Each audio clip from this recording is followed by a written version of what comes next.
Oke, lanjut permutasi. Sebelum bahas permutasi, lebih dahulu kita harus tahu apa itu yang dinamakan faktorial. Karena faktorial itu nanti ada hubungannya dengan permutasi dan kombinasi, guys. Oke, faktorial itu dinotasikan dengan tanda seru. Kalau itu ada n tanda seru itu dibaca n faktorial. N faktorial itu adalah hasil kali perkalian semua bilangan asli dari 1 sampai n. Nah, didefinisikan sebagai berikut, guys. Itu ada n faktorial, maka 1 kali 2 kali 3 kali 4 sampai dikali n min 2 kali n min 1 kali n, atau n kali n min 1 kali n min 2 sampai kali 3 kali 4 kali 3 kali 2 kali 1. Contohnya langsung aja, guys, biar lebih paham, guys. Di situ ada 5 faktorial, ada 7 faktorial, ada 10 faktorial. Nah, ini 5 faktorial. 5 faktorial, n-nya itu kan berarti 5. Maka 5 kali 4 kali 3 sampai kali 1. Dikalikan semua, hasilnya 120. Nah, gimana kalau 7 faktorial? Sama, guys. Kalau 7 faktorial itu 7 dikali 6 kali 5 sampai kali 1. Hasilnya 5040. Untuk yang 10 faktorial, sama juga. N-nya 10. Maka 10 kali 9 kali 8 sampai kali 1, guys. Hasilnya banyak ini. Ada 3.628.800. Contoh soal langsung aja, guys. Ini bukan 81 ya, maaf ini salah nulis. Ini 8 faktorial per 7 faktorial. Yang B 100 faktorial per 98 faktorial, dan yang C ini enggak ada, guys. Ini nanti pembuktian.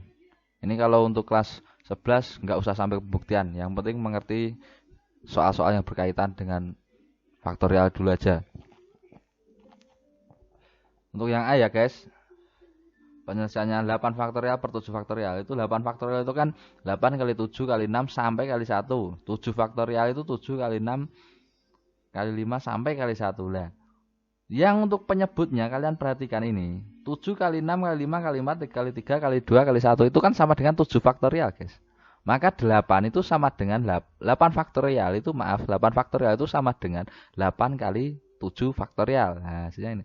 Nah, 7 kali 6 sampai kali 1 ini samanya 7 faktorial. Berarti 8 faktorial per 7 faktorial itu sama dengan 8 kali 7 faktorial per 7 faktorial. 7-nya kita coret. Tinggal 8. Maka 8 faktorial per 7 faktorial itu sama dengan 8, guys. Udah toh? Untuk yang B, kita langsung singkat aja kalau yang B. 10 faktorial per 98 faktorial. Kita perhatikan, yang perlu kita perhatikan itu penyebutnya. Di sini ada 98 faktorial. Kalau bilangan banyak begini, kalau ditulis panjang itu kan nanti panjang kayak spur atau kereta. Nah, kita sederhanakan saja. Karena penyebutnya 98 faktorial, maka untuk 100 faktorial kita kalikan sampai 98 faktorial aja, guys. Maka 100 kali 99 kali 98 faktorial per 98 faktorial. Maka hasilnya 100 kali 99. Maka 9.900. Sampai sini sudah paham, guys? Next.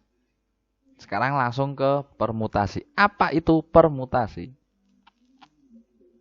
Permutasi adalah susunan yang berbeda yang dibentuk dari n unsur yang diambil dari n unsur atau sebagai unsur. Permutasi dapat dikelompokkan menjadi beberapa macam. Untuk yang pertama, guys. Yang pertama ya, permutasi dari n elemen. Tiap permutasi terdiri dari n elemen. Jadi elemen yang disediakan sama elemen yang diambil itu jumlahnya sama. Maka rumusnya itu P itu permutasi P besar. P n, n itu sama dengan n faktorial. Langsung contoh aja, guys, biar lebih paham. Tentukan banyaknya permutasi jika 3 buah unsur A, B, C dipermutasikan 3 tiap kelompok.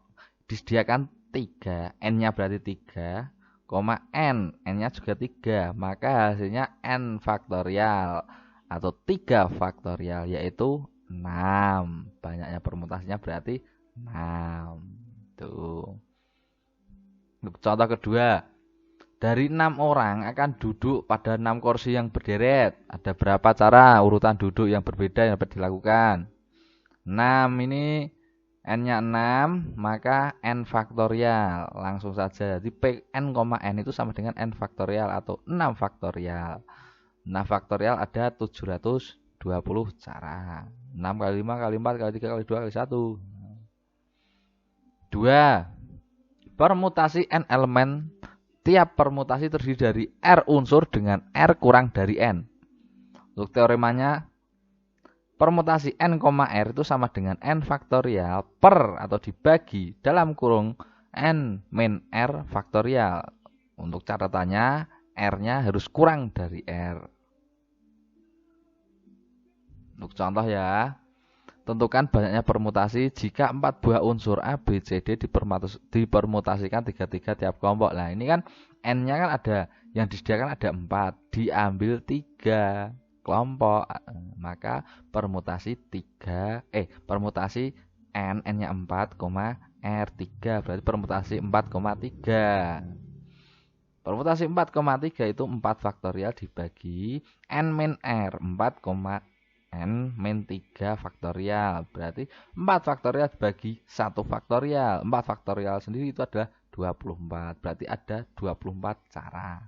Contoh yang kedua. Jika tersedia angka-angka 2, 4, 6, dan 8, akan dibentuk bilangan asli yang terdiri dari 2 angka yang berbeda. Berapa banyaknya bilangan asli yang terjadi? Nah ini kan N-nya disediakan itu ada 4 unsur. Ada 2, 4, 6, dan 8. Diambil 2 unsur. 2 unsur yang berbeda. Maka permutasi 4,2. Permutasi 4,2 itu sama dengan N-nya 4. Dan berarti 4 faktorial dibagi N min R faktorial. Berarti 4 dikurangi 2 faktorial. Hasilnya 2 faktorial. Berarti 4 faktorial dibagi 2 faktorial. Hasilnya 4 kali 3. Karena 2 faktorial dibagi 2 faktorial itu sama dengan 1. Maka ada 12 cara. Untuk yang ketiga guys, permutasi dari N unsur yang mengandung P kali Hi dan R unsur yang sama. Itu rumusnya permutasi N, P, Hi, R itu sama dengan N faktorial per P faktorial kali Hi faktorial kali R faktorial. Untuk N-nya itu banyaknya elemen seluruhnya. P itu kelompok 1 yang sama. Yang Hi kelompok 2, R kelompok 3. Langsung ke contoh. Tentukan banyaknya susunan huruf-huruf yang dapat disusun dari huruf-huruf pada kata Surakarta. Surakarta itu ada berapa huruf guys? Ada 9. Maka N-nya itu 9. Lalu huruf S-nya ada berapa? Dihitung ada 1, U-nya 1, R-nya 2, A-nya 3, K-nya 1, T-nya 1. Maka permutasi dari N, P, Hi, R. Berarti N-nya 9. Permutasi 9,1, 1,2, 3,1, 1,1. Nah, dapat 1, 1, 2, 3, 1, 1 ini dari mana? Dari ini banyaknya kelompok ini ada S-nya ada 1, U-nya 1, R-nya 2, A-nya 3. Seperti itu. Dan seterusnya. Ini langsung disederhanakan menjadi P 9,23. Karena apa? Karena 1 ini 1 faktorial itu jika di hasilnya itu sama dengan 1, tidak mempengaruhi nilai dari bilangan tersebut. Nah, kita sederhanakan menjadi P 9,2,3. Maka 9 faktorial, perhatikan ini dibagi 2 faktorial per 3 faktorial. Hasilnya 30.240. Jadi banyaknya susunan huruf-huruf yang dapat disusun dari huruf-huruf pada kata Surakarta itu ada 30.240.